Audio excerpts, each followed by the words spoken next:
Do you look like this in the mornings? No! God, please, no! No! No!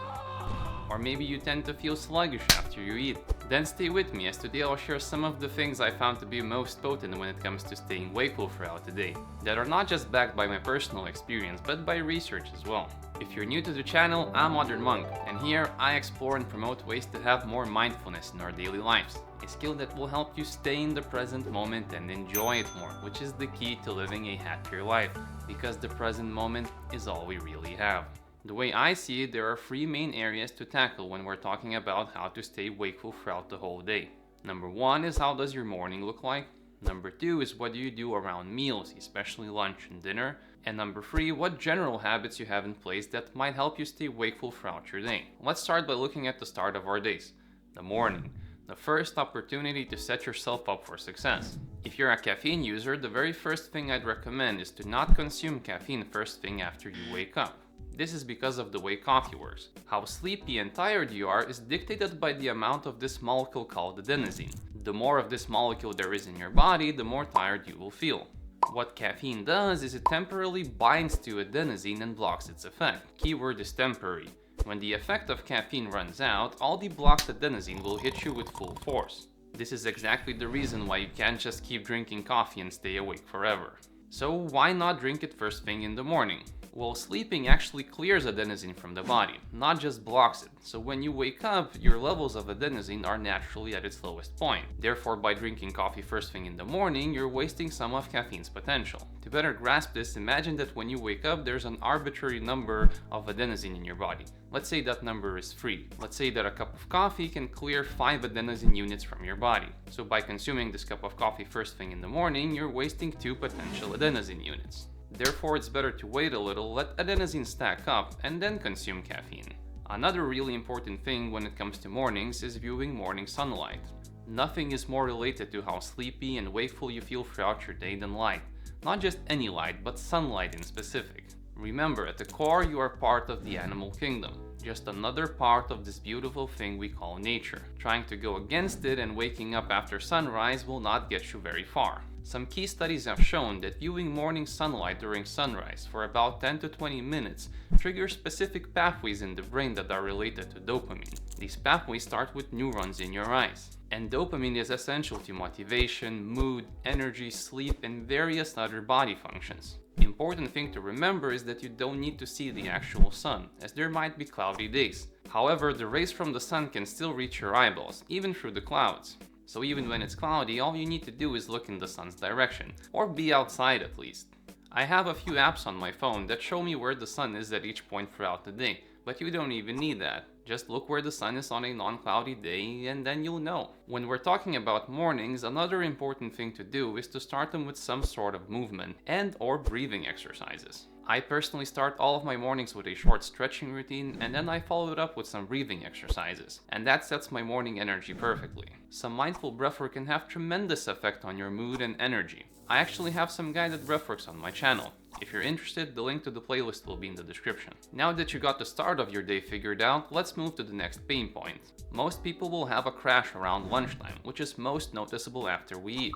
This makes sense as we're stimulating our calming parasympathetic nervous system, and we've been awake for a good amount of time as well. Something I always do before lunch and dinner to not feel sleepy after is another mindfulness practice. The practice has many names, although most commonly it's known as yoga nidra, non-sleep deep rest, or sleep meditation.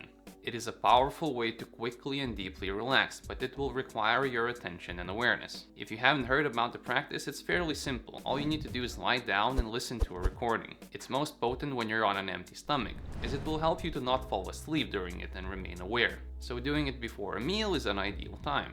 I actually have a few of these recordings on my channel. The link to the playlist will be in the description if you're interested. Just as it is important what you do before you eat, so is what you do after you eat. The food you ate will sit in your stomach from 40 minutes up to 2 hours, depending on your genetics and what you ate. In this period, there's a lot of blood circulation in your stomach, which means that there is less blood laying around for your brain and muscles, and you will likely feel more sluggish.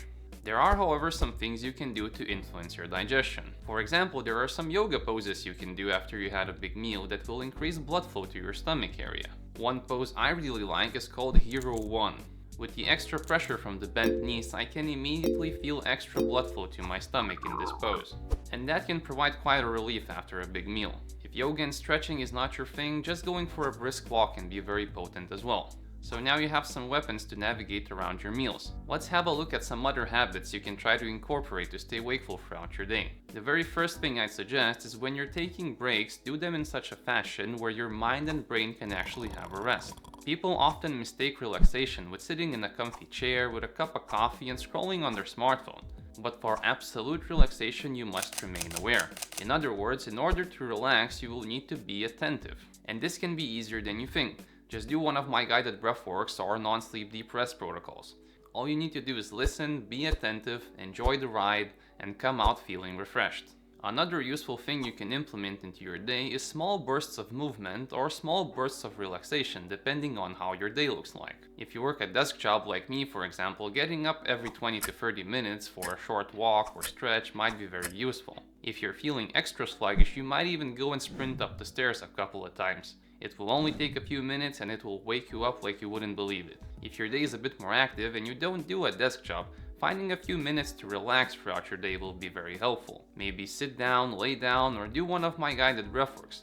This will help your energy to stay consistent and avoid crashes. Another thing that is quite easy to add to your routine and can have tremendous effect on your wakefulness is cold exposure. I personally do some sort of ice bath or ice bucket thing on a daily basis, but that is not completely necessary. If you're new to cold exposure, just ending some of your showers with 20 seconds of a cold one will do the trick. If you live somewhere where it gets quite cold, going out for like a 5-minute walk with just your shirt on can also be very potent. I won't be going into much more detail on cold exposure as it deserves a video of its own.